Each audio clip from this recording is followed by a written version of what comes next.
de República.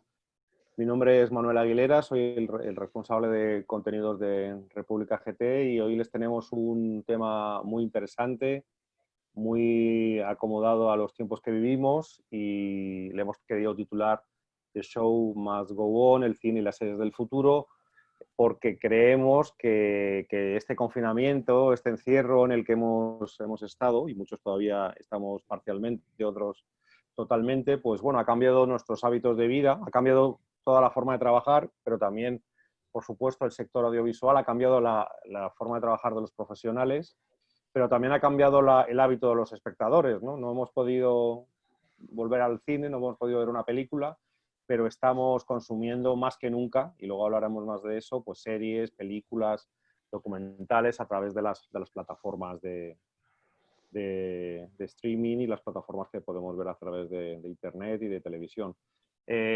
También tenemos muchas preguntas sobre qué va a pasar a partir de ahora con la producción de televisión y de cine, si se va a poder rodar con todas las garantías, qué va a pasar con una escena en el que haya contacto físico entre actores. Bueno, hay muchas preguntas y luego qué va a pasar con la industria cinematográfica y, como decía, con el mundo de las plataformas, que sí que, digamos, ha salido seguramente favorecido con esta crisis sanitaria. Para hablar de este tema, y voy a dejar ahora, le voy a pasar el micrófono de maestro de ceremonias a Patricio Burbano, que es un cineasta, periodista y fotógrafo ecuatoriano que nos encuentra en Quito y que además es crítico de cine, experto en el tema que vamos a hablar. Además de Patricio, tenemos el honor de tener a Kenneth Müller, que es un valor local, un director de cine guatemalteco. Luego nos podrá contar más sobre su trayectoria, pero bueno, varios largometrajes y, por poner un ejemplo, Premio Netflix México 2015, de su extensa trayectoria y de premios. Y tenemos otro talento guatemalteco, que es Fran Novotny, que se encuentra en Guadalajara, México, y que bueno, está más en el mundo de la postproducción y que ha trabajado en series que seguro que todos ustedes conocen, tan exitosas como House of Cards o Club de Cuervos. Les invito a que desde ya o desde que empiecen a escuchar y les salgan dudas y curiosidades y que envíen sus preguntas, porque luego vamos a tener tiempo de que nos las vayan contestando. Y bueno, quería agradecer como siempre, antes de pasarle a Patricio la palabra, a nuestras empresas amigas que nos ayudan, que nos apoyan para realizar estos webinars. Quería agradecer a Ferco, a Cementos Progreso y a Banco Industrial. Y sin más, pues les dejo con Patricio Burbano, que bueno, ya va a hacer la introducción y nos va a introducir también con nuestros dos invitados. Adelante, Patricio. Buenas noches, Manuel. Buenas noches a todos. Muchísimas gracias por la invitación. Bueno, pensar en el futuro del cine siempre es un tema apasionante y muy interesante, ¿no? Porque caben tantas posibilidades, tantos caminos. Yo cuando pienso en el futuro del cine y de las series, inevitablemente pienso en Netflix y otras plataformas digitales y la guerra que ha venido librando con Hollywood desde hace algunos años, ¿no? Ustedes saben que Hollywood ha sido uno de los principales industrias que le ha ido llevando a la contraria, haciendo la guerra a Netflix. Incluso han protestado cuando ha habido películas de Netflix que han querido participar en grandes festivales internacionales, ¿no? Y bueno, primero quiero volver a presentar, ya lo hizo Manuel, pero me gustaría hacer una brevísima presentación de Kenneth Müller, uno de los invitados. Él casualmente es ganador del premio Netflix con su ópera prima 12 segundos. En Netflix está también su segundo largometraje, Septiembre, y su última película se llama Nevaj. Por otro lado tenemos a Franz Novotny. Él ha trabajado sobre todo en postproducción en series tan interesantes como House of Cards y colaboró con Kenneth Müller en su ópera prima, en 12 segundos. Quería empezar este diálogo con ustedes dos pidiéndoles que me cuenten un poquito cómo fue esta colaboración en 12 segundos, cómo fue la experiencia de trabajar juntos. Dale, Kenneth. Pues bueno, mira, la realidad fue que ambos dos, ninguno de los dos, güey. O sea, ambos, estoy diciendo perdón, me recordé de alguien. Prácticamente nosotros estábamos estudiando, yo ingeniería electrónica y Franz estaba estudiando microbiología y bioquímica en la Universidad del Valle de Guatemala. Cuando de pronto nos comenzamos como a encontrar, creería yo, y surgió la oportunidad de poder ir a estudiar cine a Guadalajara. Yo creo que lo primero que era como una manera de sentir cierta libertad de poder salir del país por primera vez a estudiar. Franz ya lo había hecho porque había estudiado en Los Ángeles otra carrera, creo yo, pero él se lo dirá mejor. Y pues nos embarcamos en un viaje que duró varios años y estudiamos en la misma universidad, nos graduamos el mismo día prácticamente. Y pues Franz siempre estaba más enfocado en el tema de la postproducción desde el inicio, porque él hacía animación y de muy alto nivel. Y me surgió, comenzamos a colaborar juntos, fuimos socios, tuvimos una compañía y de pronto pues lo invito a participar de director de fotografía. Prácticamente fue la incursión de Franz en la dirección de fotografía e hicimos una locura porque prácticamente con una cámara 5D, que esto muy poca gente lo sabe, Franz hizo el milagro de hacer ver que la película pareciera filmada con otra cámara, ¿no? Y entonces fue un largo rodaje de prácticamente 42 días adentro del bosque. Probablemente creo que éramos como entre los más jóvenes del equipo, no pasábamos de los 26 años de edad. Yo muy necio, Franz más aterrizado que yo quería la locura de hacer la película lo más joven posible y él un poquito más consciente siempre.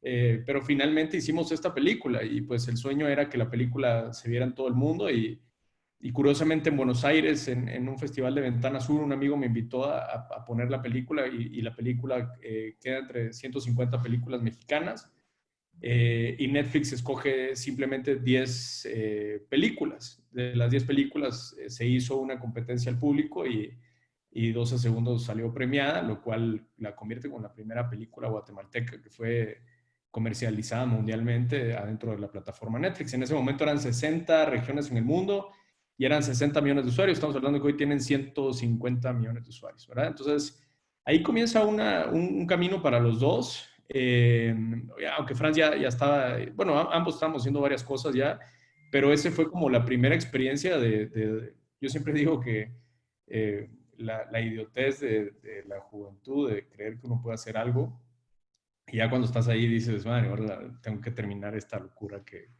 comencé y que emprendí, ¿verdad? Entonces ese fue brevemente el lado de la historia mía.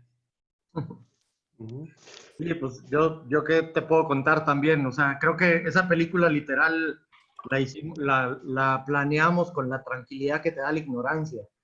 O sea, no, Kenneth es una persona que es una punta de lanza pero, o sea, el problema de alguna manera es que tiene mucho filo abriendo una brecha a toda velocidad y en ese momento yo estaba a su lado tratando de irle dando forma a ese camino que estábamos abriendo, que Kenneth iba abriendo de alguna manera y 12 segundos fue una cosa así, fue una idea que partió de un guión pequeñito que se hizo largometraje, era un corto, se hizo largo y en menos sentí yo me enteré que era el fotógrafo de la película 2 semanas antes, creo yo. Traté, según yo, de aprender a fotografiar en esas 2 semanas. Obviamente no logré nada. Por suerte ya habíamos hecho muchísimos proyectos de videoclips y de comerciales que a mí me habían de alguna manera enseñado algo sobre el tema y nos encarrilamos en una película donde Kenneth y yo tal vez te diría que en como 45 días dormimos 2 horas diarias resolviendo el día que seguía porque no había otra manera de resolver el día siguiente, pues entonces pues así la sacamos, durmiendo 2 horas diarias y tratando de aprender en el curso, digamos, cómo hacer una película. Nosotros literalmente, creo que a la fecha sabemos poco, habíamos tenido muy poco contacto con la industria en ese momento, o sea, con nuestro medio, no conocíamos muchos cineastas. Llegamos al premio Netflix, incluso a la premiación del premio Netflix, y éramos los perfectos desconocidos del lugar. Nadie literalmente sabía quiénes éramos y cómo se llama. Y nosotros mucho menos. Bueno, conocíamos a los famosos de ahí, pero de ahí en más, pues no. O sea, Y así fue, o sea, fue de alguna manera un gran aprendizaje porque era un ingeniero electrónico y un bioquímico y microbiólogo haciendo cine. Y así creo que con toda la extensión de esa definición la hicimos, pues. Muy bien, Franz, y tú después de eso has participado en producciones del tipo Escuadrón Suicida y House of Cards, ¿no? Sí, también te digo, todo ha sido en mi vida como una consecuencia y un reto, como de uno en uno, digamos. O sea, yo realmente aprendí a postproducir primero mis errores, así por no decir malas palabras. Literal, con Kenneth empezamos haciendo muchísima producción y pues yo fotografiaba y seguramente lo hacía mal. Y entonces aprendí a colorizar y aprendí a hacer efectos visuales quitando la lata de Coca-Cola que dejamos en el set, quitando lo que no pudimos tener de locación o poniendo lo que no teníamos de locación. Y aprendí a hacer efectos visuales literal así, pues, o sea, en nuestras producciones. Y de repente resulta que viajo a Ciudad de México y me topo con una productora enorme que estaba haciendo estas películas por algún medio que todavía a la fecha desconozco, saben que yo estoy en la ciudad, ven un poco como mi reel y me invitan a ser el supervisor técnico, digamos, de estas producciones que ellos tenían en ese momento en llamas. Y me tocó vivir un año muy bonito, digamos, o año y medio muy bonito, donde participé de muchas producciones y donde aprendí muchísimo, digamos, de esto que ya lo venía haciendo y ya lo sabíamos hacer, pero la verdad es que había trabajado muchísimas producciones muy lindas independientes, más ninguna de este nivel. Y te diría que lo que más aprendí de trabajar en ese nivel fue que también ahí se hacían las cosas mal de alguna manera, o lo que nosotros entendíamos como mal. O sea, yo entendí haciendo el Escuadrón Suicida que los planos se grababan igual con los mismos errores que los hacíamos nosotros. Incluso te digo que yo era muy mesurado en el set al momento de dirigir un efecto visual, y después de trabajar en estas películas les perdí el miedo porque me obligaron a resolver problemas que yo solo no me hubiera metido en ellos. Ellos me metieron en esos problemas y ahí aprendí a solucionar. Bueno, volvamos a este enfrentamiento entre Netflix y Hollywood. Y esta es una pregunta que quiero hacerte, Kenneth. ¿Cómo ves este conflicto, esta guerra que tienen Hollywood y Netflix? ¿Crees que el coronavirus, al hacer que la gente se lo piense dos veces antes de volver a ir a una sala, a un teatro de cine cerrado, puede ser el empujón que necesitaba Netflix para ganarle la guerra a Hollywood? Yo creo que como en muchísimas áreas, el COVID prácticamente fue el catalizador final de muchas cosas que ya veníamos viendo. Yo creo que lo más importante para nosotros, además de contar historias, es el hecho de poder hacer sentir lo que sentimos a través de los mensajes, que de cierta manera tenemos un propósito como cineastas, casi siempre, particularmente nosotros, los directores, ¿no? Y creo que a mí se me ha hecho una batalla prácticamente perdida la que se han aventado contra Netflix, ¿no? El hecho en el momento de no permitir a Roma ser la mejor película cuando había ganado prácticamente todo, ver esta batalla que tenía Spielberg en algún momento, pues prácticamente yo creo que son romanticismos. Yo creo que el cine continúa siendo el mismo. Yo he visto muchas veces que se vuelve un tema romántico el hecho de no, es que la gran pantalla, pero al final, aunque nosotros trabajemos para la gran pantalla, lo que varía de cierta manera tal vez son los lenguajes, la cercanía de los planos, etcétera, pero yo creo que simplemente es una evolución a la que nos tenemos que adaptar y pues yo ya ni siquiera creo que es un futuro, o sea, prácticamente es el presente. Yo hablando con Amazon hace pocos días, me decían que tenían una demanda del 300%, o sea, imagínate cómo debe estar Netflix, y que dentro de nada tenían 150 millones de seguidores y ahora tienen, no sé, creo que más de 200, una madre así. Entonces, estamos viendo una realidad que prácticamente es presente, ¿verdad? Y creo que son batallas absurdas ya por ejemplo, en Cannes, en uno de los años que estábamos allá, de hecho, cuando estábamos moviendo septiembre en el mercado, había una película que Almodóvar, me acuerdo que estaba el presidente del jurado, creo yo, y automáticamente atacó a la película que Netflix estaba presentando como que no le iban a dar el premio. Y al final Netflix contrató a Almodóvar para hacer una miniserie. Entonces, ¿me entiendes?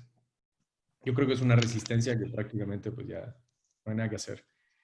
Mira, cuando le preguntaron a Francis Ford Coppola en un festival hace un par de años sobre el tema de Netflix, él dijo que lo que le daba miedo era que eventualmente los algoritmos terminaran decidiendo la programación que todos vamos a acabar viendo en la televisión, ¿no?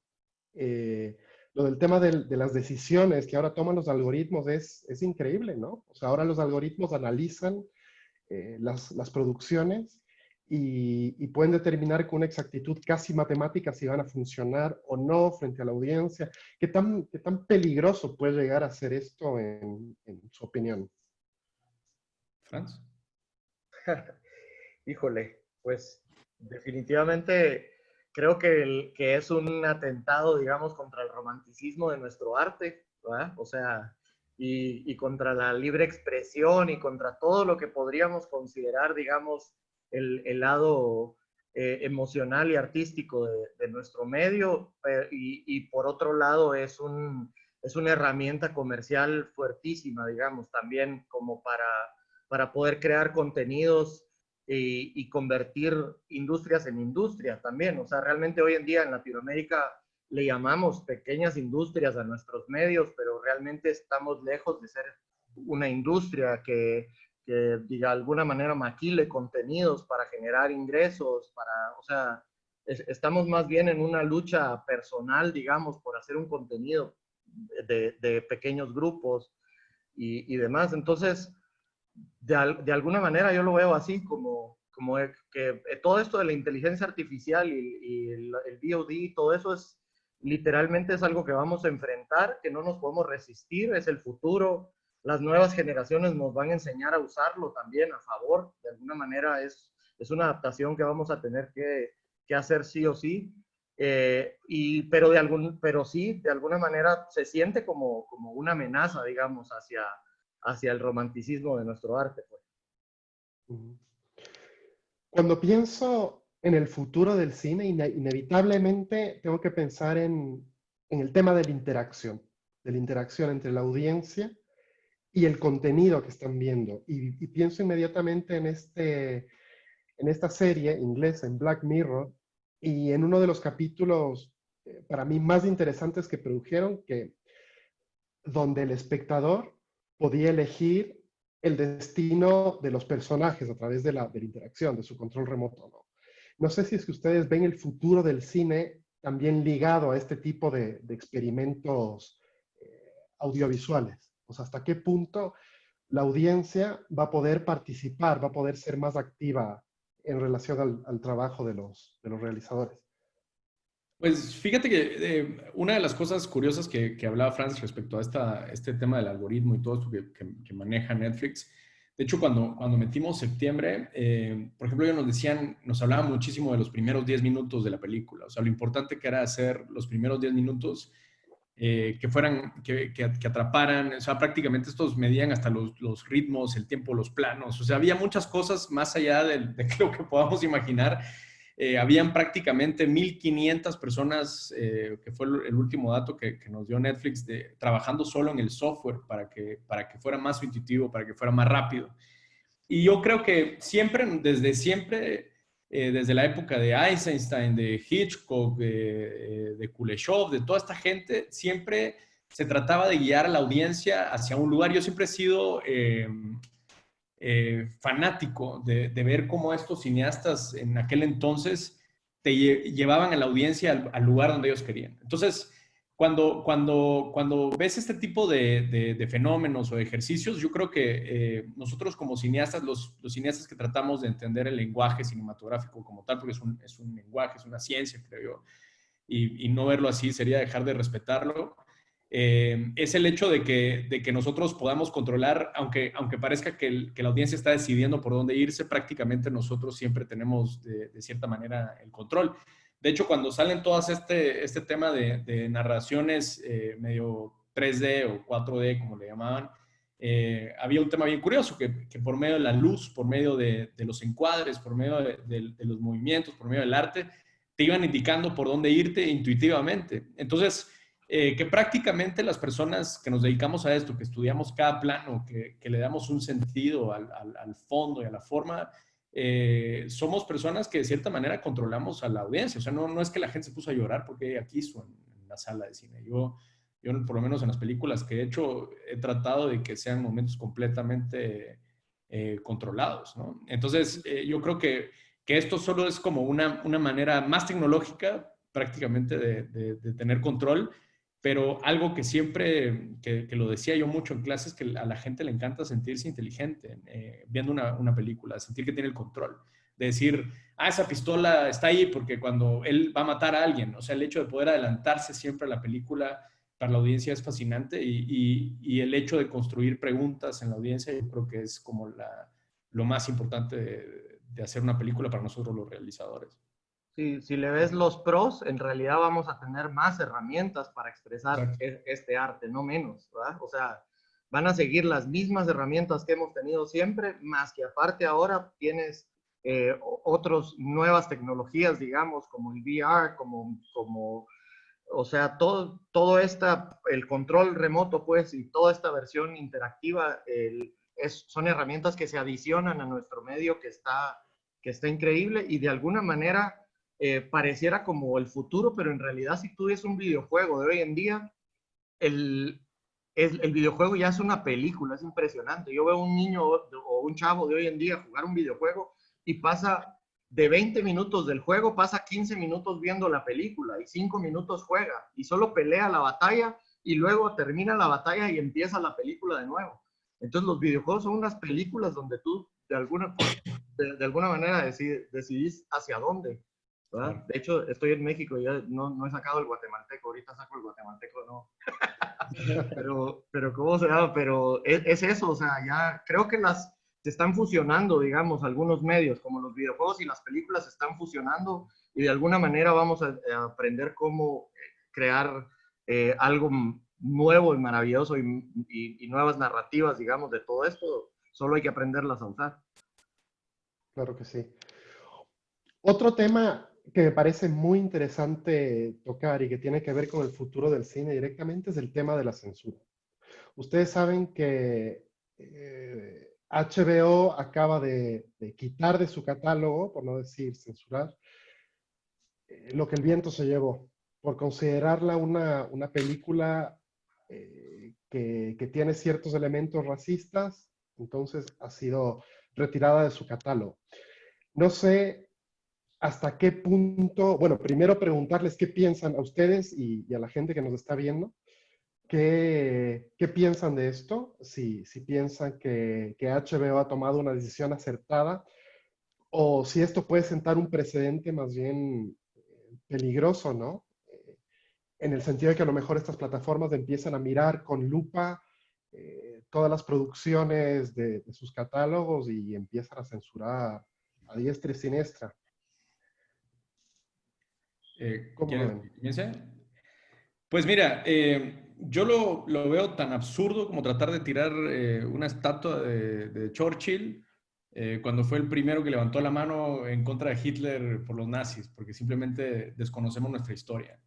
Y el problema más grande que sucede entre estas situaciones es que tratamos de guiarnos por discursos y el cine últimamente está lleno de esto y nos hemos despegado muchísimo del arte y nos hemos simplemente limitado a decir que las películas que tienen discursos son las películas que ve la gente, cuando prácticamente son las películas que casi nadie ve. Se premian mucho, pero casi nadie las ve y son las que las plataformas, por ejemplo, no quieren tener. Es curioso.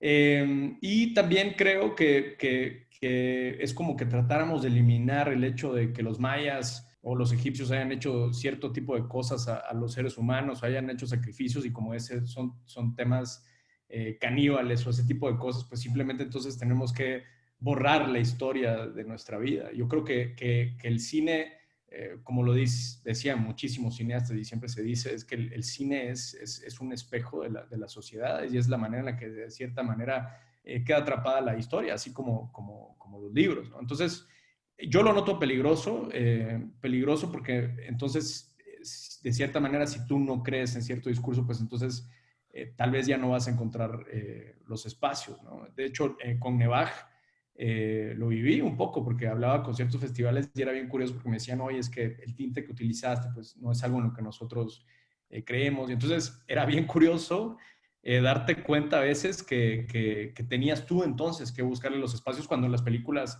o los festivales son esos espacios que de cierta manera deberían de apoyar el cine independiente y al final, curiosamente, ha sido Netflix el que apoya este cine que de cierta manera es muy independiente. De hecho, aquí había una pregunta donde dice, ¿puede ser Netflix y las otras plataformas digitales medios para poder construir industria cinematográfica? Pues es que no necesariamente, yo no creo que sea Netflix o sea Amazon o sea ninguno, yo creo que somos nosotros los que hacemos que exista algo o no exista, ¿no? ¿Verdad? Uh-huh. ¿Qué opinas tú, Franz, con el tema de la censura? ¿Cómo lo ves? Yo creo, la verdad es que hoy en día ya no existe censura, ya no hay algo que censurarle al público. El público decide qué ver porque lo va a encontrar en cualquier lugar. Las redes sociales y el Internet hoy en día hacen que lo que tú quieras ver ahí, hay para verlo ahí en Internet. Entonces la censura más bien yo la veo como una cuestión de una limitante para expresar una identidad de una empresa, para expresar una identidad de una plataforma. Yo censuro desde mi plataforma, censuro lo que yo no quiero reflejar, digamos, como una identidad institucional o lo que sea, pero creo que pensar que el hecho de que nos censuren ciertos contenidos en una u otra plataforma no limita, digamos, al público en sí. De hecho, es una apuesta de cada plataforma, sus limitantes, qué sí quiere compartir y qué no quiere compartir. Literalmente, de alguna manera, es un apoyo hacia una u otro mensaje. Entonces, yo lo veo más bien como un tema empresarial y un tema de identidad, la censura, y se me hace correcta porque sí, definitivamente, si yo tuviera una plataforma, probablemente estaría censurando ciertos contenidos que no corresponden a mi personalidad y a mi identidad, no pensando que esto va a limitar al público a verlos o no verlos, simplemente de alguna manera los estoy invitando. Es como un restaurante, pues yo en un restaurante ofrezco el tipo de comida que a mí me gusta exponer y no tengo por qué exponer todo ahí, pues, ¿verdad? O sea, no se me hace mal, se me hace un acierto, digamos, porque incluso estamos en un mundo donde la especialización es un beneficio. O sea, hoy en día un refresco grande ya todo el mundo conoce la soda como uno, ¿verdad? Hay una marca que lidera. Todas las demás se tienen que especializar en algún sabor, en alguna característica para triunfar en el mercado. Creo que eso es la oferta de VODs que hay hoy en día. Tienen que especializarse porque van a nichos, van a caracteres específicos. Entonces, a mí no se me hace mal, no me siento limitado como espectador, digamos. Si HBO muestra o no muestra algo, si lo encuentro en otro lado, todo bien. Uh-huh. Pregunta del público. Lucy pregunta, ¿creen que en Guatemala hay oportunidad para alguien que quiere hacer cine? ¿Kenneth? Pues nosotros estamos acá porque somos guatemaltecos, primero que nada. Y de hecho fuimos los primeros de nuestra universidad, que fue la primera universidad digital de cine en Latinoamérica, y fuimos los primeros en hacer una película. No fueron mexicanos los que lo hicieron, o sea, aunque habían mexicanos, pero éramos guatemaltecos. O sea, yo no creo que sea el pasaporte lo que te limite a hacer algo en la vida. Así como Gabriel García Márquez venía de un pequeño pueblito, de la misma manera lo vio el mundo, ¿me entiendes? Yo creo que esos motores que traemos dentro son los corazones que hacen que las cosas brillen o no brillen. Entonces, no tiene nada que ver con Guatemala. Es como hace un rato yo leí un tweet de alguien que se me hizo garrafal, donde decía, Guatemala es el país que no es un país para los niños. A ver, sigan ustedes. Guatemala no es un país para las mujeres. Guatemala no es un país para los indígenas. O sea, no, yo creo que Guatemala es un país extraordinario. Tú lo conociste hace poco, Patricio. Yo creo que te diste una idea de qué es lo que tenemos acá. muchísimo potencial, ¿sí? Claro. O sea, hoy en día se puede hacer cine con un celular, literal. O sea, hay gente que nos lo ha demostrado, digamos, y no, al final de cuentas la tecnología no es la limitante, y si no es la tecnología, no es la información, porque la información está a acceso de todo el mundo. Entonces, yo más bien, si quisieras ponerle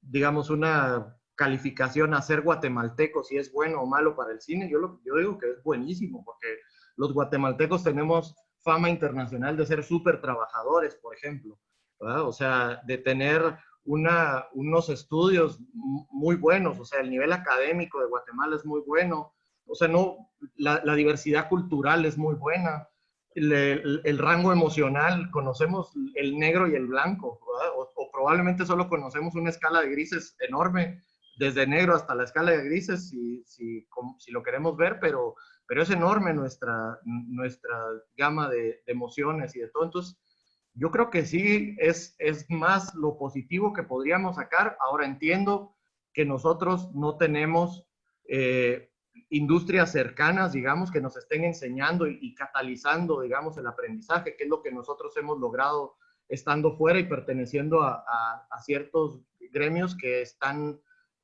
más avanzados en cuestión de aprendizaje, de tecnología. Entonces, claro que estar fuera sí creo que cataliza las cosas, pero si conceptualizamos lo que es hacer cine, definitivamente ser guatemalteco no es una limitante, porque el cine se puede hacer en cualquier parte, el conocimiento ahí está en internet y las herramientas literalmente hoy en día son cualquier medio, ¿verdad? Totalmente. ¿Ven el futuro del cine, el futuro de la producción cinematográfica ligada a los estudios? ¿El cine del futuro será un cine más de interior, de estudio, donde los realizadores tienen más control sobre todos los elementos, sobre la iluminación, sobre las puestas de cámara, en fin? ¿O se seguirá haciendo cine como se viene haciendo hasta ahora?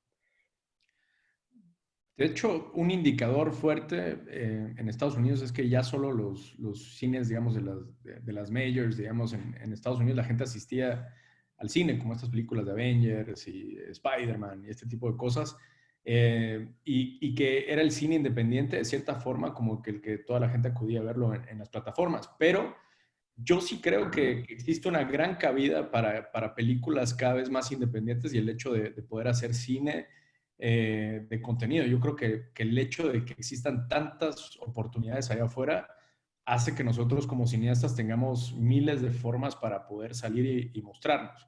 Y nuevamente, la limitante yo creo que no la pone ni Hollywood, la ponemos nosotros, ¿verdad? Uh-huh. Aquí hay una pregunta para Franz. ¿Cómo considera el futuro del cine en Chela, cuna de la cultura? Igual que en todo el mundo, te digo, yo soy orgullosamente guatemalteco y te digo, todo lo que engloba Guatemala es lindísimo. A mí me encantaría que todas las historias, la mitología guatemalteca, o sea, por ejemplo, en Xela, en todo el interior de la República Guatemalteca, todas los mitos y leyendas que existen deberían de estar en el cine en algún momento y en vez de tratar de imitar el cine hollywoodense de alguna manera y las historias hollywoodenses, deberíamos de estar contando justamente esas historias, porque esas historias son las que más le van a interesar al mundo que no las conoce. Entonces, ¿cómo veo al cine de Xela? Con un potencial gigante para contar miles de historias, literal. Ahí tiene, seguramente, si platicamos ahorita con todos los viejitos de Xela, sacamos guiones de películas hasta para 20 generaciones, digamos. Entonces, yo claro que lo veo interesantísimo y de todo Guatemala. Uh-huh. Aquí hay una pregunta para Kenneth Mueller que dice, ¿cómo se imagina Kenneth su primer rodaje post-coronavirus? De algo que no tenga nada que ver con el coronavirus, por ejemplo. Una película más intimista. Yo creo que esta cuarentena que se supone que iba a comenzar con 20 días, que se volvieron 80, es un sueño para todos los que nos dedicamos a esto, más que de todo lo contrario, porque nosotros para vivir tenemos que hacer 70 cosas en medio de lo que estamos haciendo películas y todo, y y de pronto esta pausa prácticamente nos deja trabajar, escribir, pensar. El silencio finalmente ha llegado y yo creo que va a haber un destape extraordinario de cine y de arte en el mundo. Yo creo que van a haber extraordinarios libros, ¿verdad? Así lo veo. Ujú. ¿No, no les produce un cierto vértigo pensar que a lo mejor después de esta crisis del coronavirus la gente va a estar un poco más reticente al momento de meterse a una sala llena de gente a ver una película?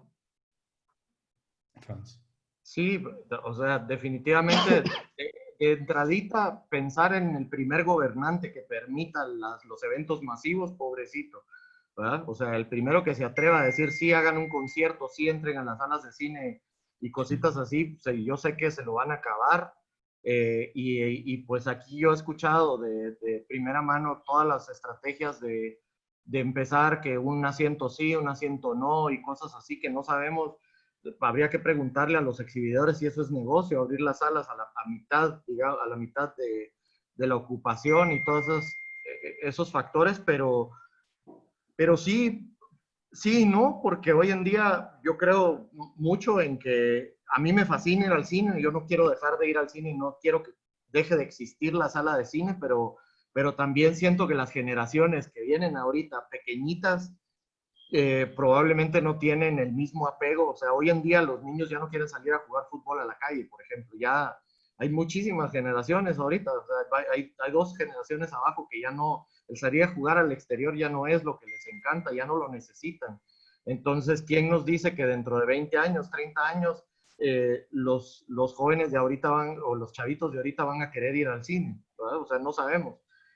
O habrá que ver dentro de ese tiempo. Y ahorita, digamos, en la inmediatez del coronavirus, pues el contenido, a nosotros los creadores, digamos, contenidos nos están pidiendo a gritos, ¿verdad? O sea, que es nuestro negocio al final de cuentas, la creación de contenidos. Al final, si se exhibe en Cinépolis o si se exhibe en Netflix, pues nosotros seguimos creando contenidos. Entonces, a nosotros, desde que salió el VOD, la demanda de contenidos nos benefició infinitamente y hoy en día tenemos la posibilidad de ser exhibidos muchísima más gente. Entonces, no creo que nos preocupe tanto egoístamente, digamos, el tema del cine por esos factores. Además las plataformas VOD, como decías tú, resuelven un problema que es fundamental, sobre todo en el cine latinoamericano, que tiene que ver con el tema de la distribución, ¿no? O sea, qué cómodo para el productor y para el director terminar su película, ponerle una plataforma y de repente tener un escaparate prácticamente universal, ¿no? Totalmente, y aparte, Roma prácticamente fue el ejemplo de eso, porque era prácticamente una película latina de la historia de alguien en la Roma, en blanco y negro, con el ritmo que él quiso y se le dio la gana, y al final de pronto tenía todas las cámaras del mundo en esa película. Entonces, eso te demuestra que es una nueva salida, es una nueva forma de hacer las cosas. Y lo más probable es que si simplemente esta película no hubiese tenido esos VODs, no hubiese tenido Netflix, es más, incluso nosotros, si no hubiésemos tenido Netflix, pues si mucho nos hubiéramos exhibido en nuestro país, que son muy pocas salas de cine, y no hubiéramos salido a todo el mundo, no me estuvieran escribiendo de Perú, de Nueva York, de Buenos Aires, de España, comentándonos y retroalimentándonos, que al final esas transformaciones son las que a nosotros nos afectan como cineastas de saber si lo hicimos bien o no. Así es. Pregunta del público. ¿Puede ser una limitante que los proyectos no sean tan rentables? ¿Puede que eso cambie a medida que se vaya desarrollando la industria de cine en el país? Yo creo ¿Qué opinan ellos? yo creo que hay, digamos, necesidad de contenido, hay necesidad de contenido rentable y necesidad de contenido histórico, necesidad de contenido cultural. O sea, yo creo que por ahí, o sea, los gobiernos, por ejemplo, que apoyan a la cinematografía, no están esperando que todos los proyectos sean rentables o comerciales como tal, porque creo que hay una necesidad, por ejemplo, de documentar nuestra historia a través del cine, que a mí se me hace súper bien que de pronto haya un documental que sabemos que el documental no va a ser rentable o incluso a nivel de distribución, pero que se puede guardar en una cineteca como documento histórico, digamos, y que es muy interesante para generaciones futuras recurrir a un documental sobre un suceso, sobre una persona, sobre lo que sea. Entonces, creo que hay una necesidad de todo. A mí me gusta la gente que se enfoca, digamos, en un cine que no es rentable cuando realmente tiene el compromiso de crear una pieza que ya sea cultural o históricamente aporta algo, digamos, a la sociedad, ¿verdad? Entonces, cuando se quedan en medio, que no son ni una ni la otra, probablemente es donde es un fracaso la obra, pero si es comercial, que sea comercial, y si es cultural o es histórica, que al final de cuentas es cultural, pues también funciona el contenido, ¿verdad? O sea, y es necesario. Las dos son necesarias. Una pregunta para los tres. Compartan una serie que hayan descubierto durante la cuarentena. Kenneth Mueller, ¿qué serie has descubierto durante esta cuarentena? Bueno, de hecho, cuando sale esta serie de Freud, justamente estábamos, bueno, contigo estábamos haciendo el guión de un largometraje que hablaba sobre los sueños, sobre la mente, y yo creo que fue un momento justo. Yo no creo que estas personas hayan pensado en sacar esta serie en un momento de una pandemia, pero creo que fue bien interesante ver cómo la mente comienza a viajar a la oscuridad a través de varios túneles, como lo representaba esta serie, y prácticamente se logran sumergir en un caos. Y nosotros como seres humanos, ahorita me tocó hablar con varias personas que les decía, a ver cuándo te veo, y me decían, es que yo no voy a salir de mi casa, porque tengo miedo. Porque me he cuidado todo este tiempo y no pienso hacerlo en otro. Entonces prácticamente estás hablando con gente que lleva 80 días encerrada, leyendo noticias, y que prácticamente te das cuenta de que las emociones de los demás también tienen nuestra propia responsabilidad, ¿no? Y esta serie se me hizo muy, muy interesante, incluso aunque no retratara al Freud científico que tal vez muchos estaban buscando, sino que un personaje prácticamente exorcista, y cómo se trató la espiritualidad me encantó, que al final era una manera de hacer ver que prácticamente todo está en la cabeza, ¿no? Esa serie me gustó muchísimo, y después vi otro que se llamaba Mesías también, que era sobre la manipulación mediática y de cómo podríamos creer que alguien es Dios por la manera en la que los medios se movían y las masas, ¿no? Y que también tenía mucho que ver con el tema de Freud. ¿Tú, Franz? Yo no sé cómo voy a sonar yo. Yo, la verdad es que para mí esta pandemia, pues digamos, contrario a la realidad de muchos, a mí me puso a trabajar muchísimo más, incluso que antes de la pandemia, porque yo trabajo en postproducción y yo trabajo también en un foro virtual que estábamos haciendo con muchísima calma, y que esta epidemia, pandemia más bien, me hizo acelerar el proceso de abrir el foro virtual, porque es el único lugar en donde se puede filmar ahorita de alguna manera. Entonces, yo al revés, yo he tenido poco tiempo, la verdad, para ver series, y mucho tiempo para pensar y crear proyectos, y dentro de esos proyectos tengo un proyecto animado que quiero hacer, una serie animada, y por ende las series que me puse a ver fueron Rick y Morty, por ejemplo. Y entonces ese es mi descubrimiento, Rick y Morty, literal. O sea, no descubrí el hilo negro, pero la verdad es que es la que estoy viendo, porque quiero entender mucho por qué el éxito de una serie como Rick y Morty, y que veo los 2 primeros capítulos y literalmente no le entiendo, pero voy en la temporada 2 y ahora ya la entendí, y ahora estoy fascinado, digamos, con la serie. Y entonces, literal, yo estoy así, yo estoy más descubriendo mis propias series, o sea, cómo voy a armar yo mis proyectos animados, y tratando de consumir lo más que puedo de las series de las generaciones de ahora que no entendía, y que hoy en día te podría decir que ya entendí, que me fascinan, ¿verdad? Es una gran serie, Rick and Morty. Tiene unos guiones estupendos. Estupendo, se la recomiendo también a toda la gente que nos está viendo.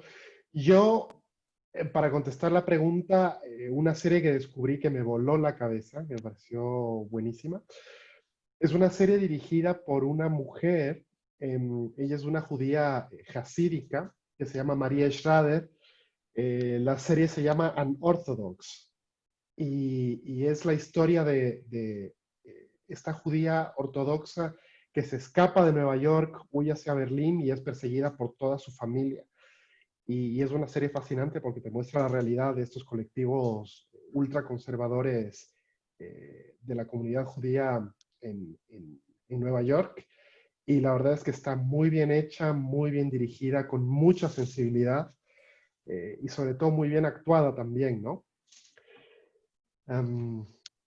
Aquí tenemos otras preguntas del público. Dice, ¿hay algún hecho, esta pregunta está muy interesante, ¿hay algún hecho de la historia de Guatemala que creen que debería ser reflejado en una serie? Kenneth. Sí, yo personalmente, por lo menos algo que decía Franz respecto a, tenemos tantas leyendas urbanas que de cierta manera son muy, muy íntimas de nuestro país, son muy importantes. Y yo personalmente también desmitificar de cierta manera la verdad en nuestro país. Por ejemplo, a mí me interesaría mucho contar lo que realmente pasó en la Embajada de España, por ejemplo, es algo que me intriga muchísimo, porque de ahí parte todo el mito de Rigoberto Menchú, por ejemplo.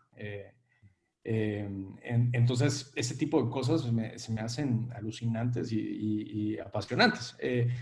Porque prácticamente siempre el cine en nuestro país se ha contado 9 veces del otro lado de las cosas que nos ha pasado y si mucho, pues nuestro cine prácticamente es el que ha contado otro lado de lo que nos pasó. Pero también al mismo tiempo creo que el guatemalteco, como lo decía Franz también, es fascinante la manera en cómo se va transformando mientras va migrando. Por ejemplo, una serie en la que estuvimos trabajando ahorita fue una que se llama Los Pequeños Migrantes, que queremos contar desde el punto de vista de los niños todo este trayecto de la migración, desde aquí hasta allá. Y me parecía muy loco que, por ejemplo, había personas en pequeños pueblos que migraban muchas veces porque tenían sexos distintos o prácticamente eran homosexuales, por ejemplo, y los lugares eran muy conservadores en los pequeños pueblos y no necesariamente migraban por hambre, como se cree, ¿no? Sino que migraban porque las pequeñas comunidades no los aceptaban y migraban. Entonces, ese tipo de cosas muy sociales a mí personalmente me atraen mucho. Yo, desde mi perspectiva, te digo, soy una persona que le gusta más como contar las cosas positivas y la mayoría de hechos históricos que nos platican, que leemos, que todo eh, parecieran no tener como una tendencia positiva como tal en la mayoría de medios, en la mayoría de lugares. A mí me encantaría que hubieran películas guatemaltecas contando historias de éxito, contando pues cosas buenas, literal. O sea, yo te diría que lo que a mí me gustaría contar es justamente la parte mágica de Guatemala, la parte mitológica de Guatemala, todo este misticismo que hay detrás de un ave nacional, todas las cosas que son legado de una cultura maya, pero que hay un montón de magia y me gustaría que existiera un Señor de los Anillos de Guatemala porque sé que hay contenido suficiente para todo eso. Entonces, pues literal creo que es un sueño complicado porque son películas que necesitan recursos tecnológicos y digamos capacidades muy grandes a nivel de producción, pero eso sería lo que a mí me gustaría ver, más que la historia me encantaría ver graficada la mitología y las leyendas de Guatemala como tal. De hecho, algo que platica Franz, hace un tiempo nos fuimos a meter a unas ruinas extraordinarias en Petén, que no había visto nadie porque prácticamente se abrieron en ese momento y había un arqueólogo que estaba emocionado porque llevaba 2 semanas de haber descubierto un rey, y él decía que era prácticamente como haber descubierto un faraón, o sea, del mismo nivel de haber descubierto un faraón, y que él en algún momento él estuvo a punto de renunciar a la arqueología porque no lo dejaban entrar a toda esta área de Egipto y eso, y finalmente paró en Guatemala y me dice, madre, o sea, un descubrimiento hecho y prácticamente es del mismo nivel y de la misma fuerza que en Egipto, ¿no? Entonces, hay muchísimas cosas que prácticamente desconocemos de nosotros mismos. Y yo creo que también algo muy importante es que nosotros como guatemaltecos muchas veces lo primero que queremos es tal vez salir a buscar cosas allá afuera, cuando tal vez si buscamos un poco adentro de nosotros, pues nos damos cuenta que somos increíbles, ¿no?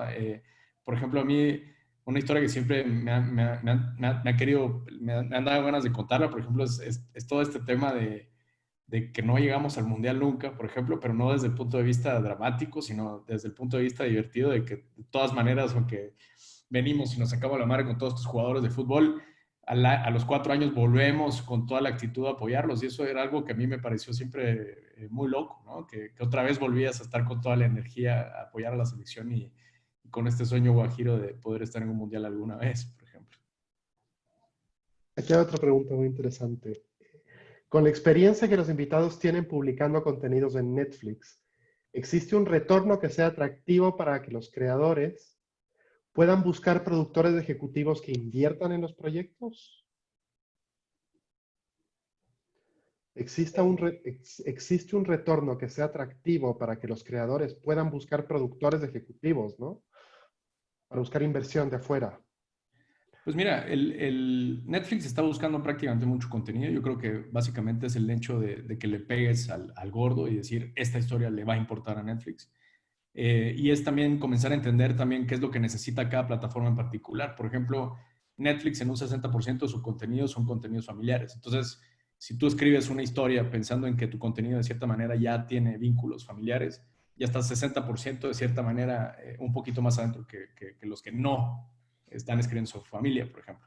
Entonces, sí, yo creo que todo es rentable siempre y cuando veas tu nicho de mercado y también sepas a qué le estás pegando, en qué estás intentando hacer. ¿Verdad? Desde mi perspectiva, definitivamente fácil no es, ¿verdad? O sea, no, es todo un negocio que realmente no sé cuánta gente, digamos, lo tenga comprendido en Latinoamérica, este negocio, pero seguramente no es mucha. Sin embargo, pues ahí, de pronto, como decíamos, los VODs funcionan como una empresa que hay que entender, ¿verdad? O sea, yo una vez platicando con una persona de Netflix me decía, a ver, si yo ya tengo contenido suficiente, por ejemplo, para las amas de casa que les gustaban las novelas y yo ya metí suficiente contenido para ellas, entonces yo tengo acaparado ese espacio. Si yo quiero meter cine de terror o gore o lo que sea, pues meto una cierta cantidad hasta que se satura ese espacio y así. Entonces, creo que hay que entender cómo está la distribución de la plataforma. Por decirte, Guatemala no existe como región en Netflix, sino que existe más como una región centroamericana. Entonces, nosotros tendríamos que pensar para que sea interesante para Netflix una película que pudiese ser interesante en todo Centroamérica, tal vez, para que a ellos les interese, porque hoy en día ellos necesitan cubrir mercados y ellos están consiguiendo ciertos contenidos para ir cubriendo mercados. Si les hace falta contenido para cubrir mercado LGBT, entonces van a buscar contenidos para ese mercado, digamos, y así van estratégicamente adquiriendo contenidos conforme van descubriendo o detectando nichos que les hacen falta de perfiles, digamos. Entonces, yo creo que si nosotros entendiéramos un poco más nuestro mercado y las plataformas de distribución, podríamos crear contenidos que definitivamente serían más atractivos para un Netflix, por ejemplo, con historias regionales, o entender que hoy en día hay poca gente creando contenidos infantiles o familiares, y entonces la gente que se dedica hoy en día a hacer contenidos infantiles tiene una gran chance, digamos, de sí ser más rentable. Entonces, si nosotros vamos en este negocio conociendo a las personas que nos den este tipo de información, pues definitivamente vamos entendiendo el negocio y vamos sabiendo hacer negocio. Incluso te diría, hay contenidos que pueden ser atractivos para una marca también. O sea, por ahí las marcas están buscando otros medios publicitarios porque los mismos medios tradicionales ya no figuran, ya no hay manera o sea, ya no hay hilos negros, ya no hay formas nuevas de publicitarte. Entonces, de pronto una marca apoyando a un mensaje puede ser lo suficientemente fuerte como para entrar a un proyecto de estos. Entonces, creo que ahí es más bien una cosa de negocios que hay que entender y te digo, yo sé algunas tal vez, o sea, sé algunas estrategias que hoy en día yo estoy tratando de aplicar en mis propios contenidos. A la persona que se me acerque yo se las platico, no son muchas, pues se las platico con mucho gusto, pero creo que lo que hay que hacer es enfocarse a estudiar el negocio para poder entonces sí crear contenidos rentables. La televisión tradicional y el cable, ¿qué futuro le ven? ¿Creen que las plataformas del tipo Netflix, HBO, Amazon acabarán con ellas?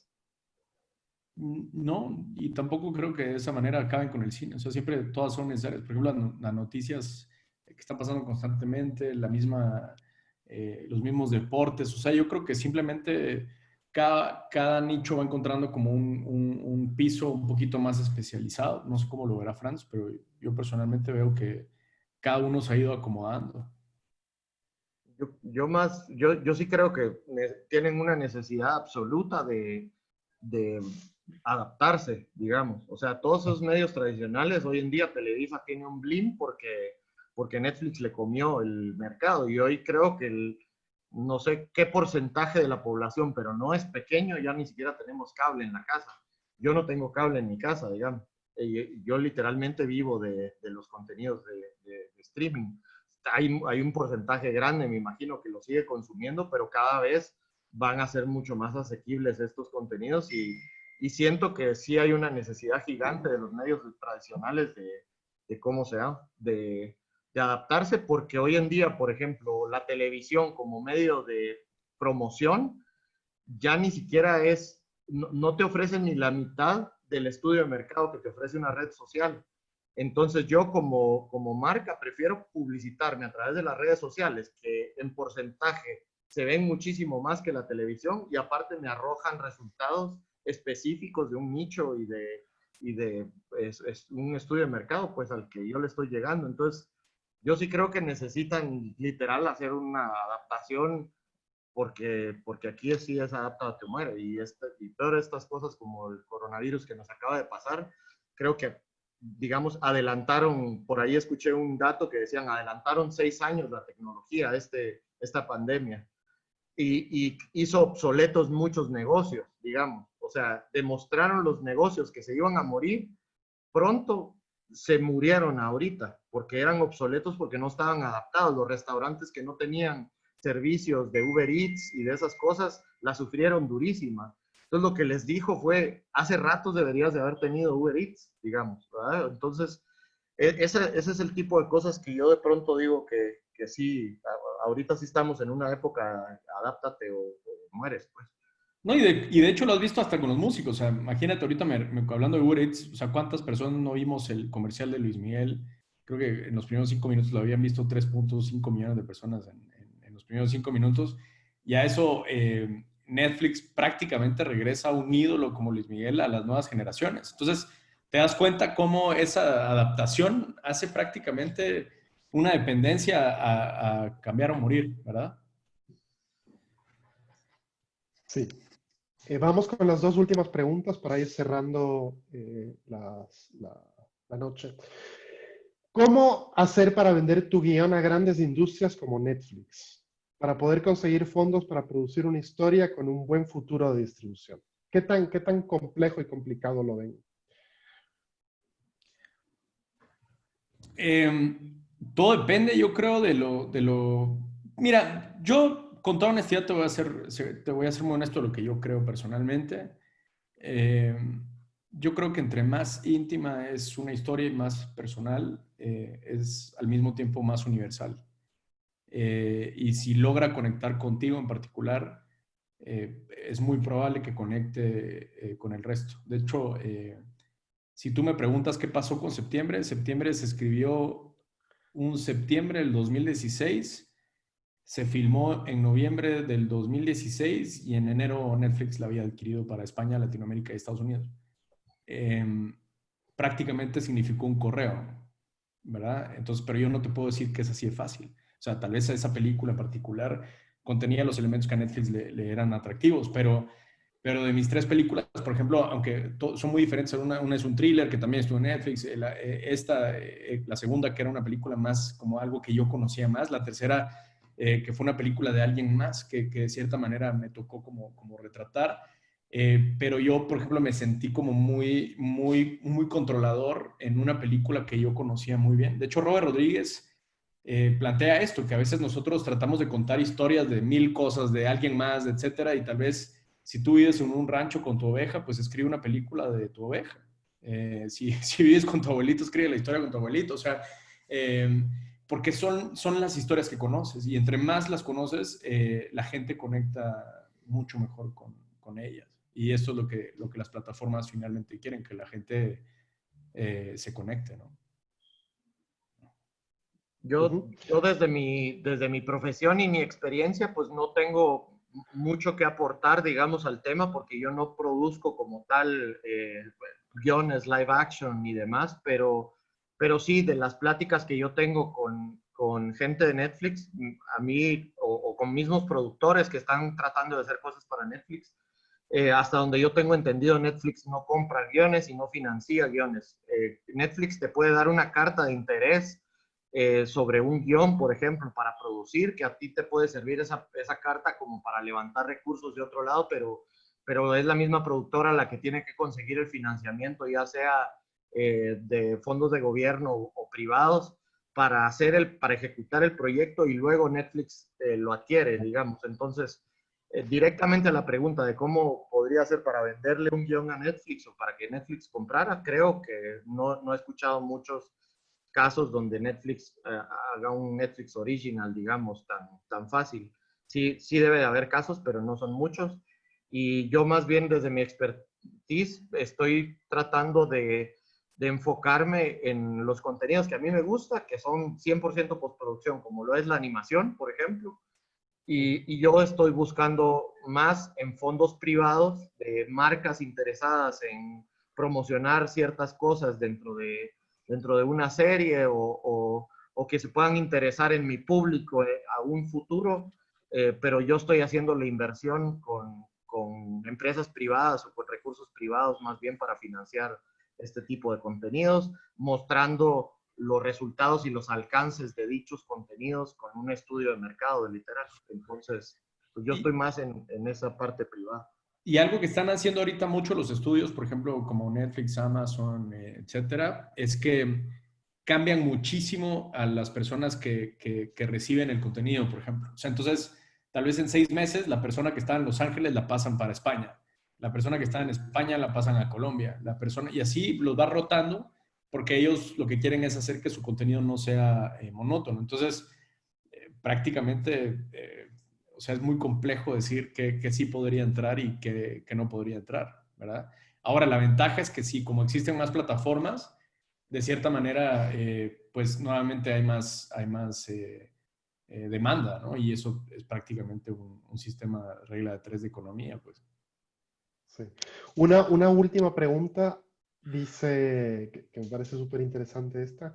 Si es que ustedes les dieran un cheque en blanco para hacer el proyecto de sus sueños, una de estas grandes casas productoras, ¿qué harían? Y yo le añadiría esta pregunta, ya que estamos soñando y delirando, ¿con quién lo harían? ¿Con qué actor o con qué director o con qué técnicos? ¿Cuál sería su producción soñada? Franz. Pues te digo yo, desde mi perspectiva, obviamente, a mí me encanta el cine de Pixar, ¿verdad? O sea, a mí me gusta muchísimo la animación. No sé si es lo suficientemente mi carácter Pixar, o sea, a pesar de que es para mí perfecto, ¿verdad? O sea, todo lo que hace Pixar se me hace perfecto. De pronto a mí me gustaría poder contar una historia un poquito más con una crítica social más exhibida, tal vez. O sea, me gusta este tema de por ejemplo, de Ricky Morty, que tiene una crítica social, o de los Simpsons y cosas así. Traen una crítica social muy cuidada, muy inteligente, pero entonces te digo, Pixar no sé si sería mi ideal, pero obviamente técnicamente estos cuates son excelsos. Entonces, si a mí me permitieran hacer una película con esa infraestructura, con esos talentos impresionantes, pero con un poquito ese perverso pequeñito de meterle la crítica más fuerte ahí dentro, pues yo ahí lo haría, indiscutiblemente. Yo personalmente siempre he estado fascinado por yo sí haría una película como Batman, por ejemplo, porque se me hace el superhéroe por excelencia, en el sentido que es el único que sí se golpea, el único que si se cae se muere, y no es de cierta manera sobrenatural, sino que es de carne y hueso. Ese personaje me gustaría hacerlo alguna vez, y de actores con los que me gustaría trabajar, que un Cillian Murphy. Yo siempre he estado muy atraído de la manera en la que enfrenta a los personajes. Y pues ahorita que estoy muy interesado en tener a Eduardo Noriega, que es el actor de Tesis y de Abre los Ojos. Y yo creo que siempre todo lo que uno dibuja en su mente o lo escribe, es muy posible que pase, porque es como esta idealización de todo lo que puedes soñar, es porque lo puedes hacer, ¿no? Pero yo creo que por eso hay que escribir ese tipo de cosas. Por ejemplo, hace muchos años con Fran nos fuimos a hacer un casting a 10 años atrás, a Ana Serradilla, que era la actriz top de México en aquel momento, y de pronto pues se volvió una amiga, ¿no? Con la que ya hicimos una película. Entonces, yo creo que simplemente hay que dibujar a dónde quieres llegar. De eso se trata la vida. Y pues tal vez llegas ahí o tal vez llegas muy cerca, ¿no? Pero apuntarle a la luna para llegar lo más cerca que se pueda. Y yo solo para agregar personajes, o sea, como personas, pues definitivamente todo el cine fantástico, o sea, me pones a George Lucas, a Spielberg, a Cameron, a cualquiera de estas películas de culto, porque a mi criterio, digamos, todos ellos son directores de culto increíbles para mí, y la narrativa y las historias son positivas, coinciden mucho más con la característica mía, y con ellos, con cualquiera de ellos me fascinaría trabajar definitivamente. Bueno, muchísimas gracias a los dos por contestar sus preguntas, por sus reflexiones, sus opiniones. Muchísimas gracias, Manuel, por la invitación. Te devuelvo la palabra. Bueno, pues nada, agradeceros a los tres, a Patricio, Kenneth, Fran, por favor, tenernos al tanto de vuestros proyectos, porque todo suena muy bien. Y bueno, como resumen de este fin de confinamiento, que lo veremos dentro de poco, pues os deseo que los proyectos profesionales sigan ahí arriba. Me quedo con lo que ha hecho Kenneth de hacer algo. ¿Sí? ¿Sí? Sí, decía que me quedaba con lo que ha hecho Kenneth de hacer algo de ficción sobre el tema de la toma de la embajada española en Guatemala, que es un tema súper interesado que hemos trabajado también en República desde el punto de vista de reportaje. Y bueno, muchísimas gracias a todos los que nos han escuchado, gracias por sus preguntas, y les invito, ya que hoy estamos en República contentos porque estamos lanzando nueva imagen, les invito a que nos visiten en republica.gt, que miren nuestro nuevo diseño y a ver qué les parece. Así que nada, gracias a todos y nos vemos pronto. A ustedes muchísimas gracias. Un abrazo. Hasta luego. Hasta luego. Gracias. Adiós. Gracias.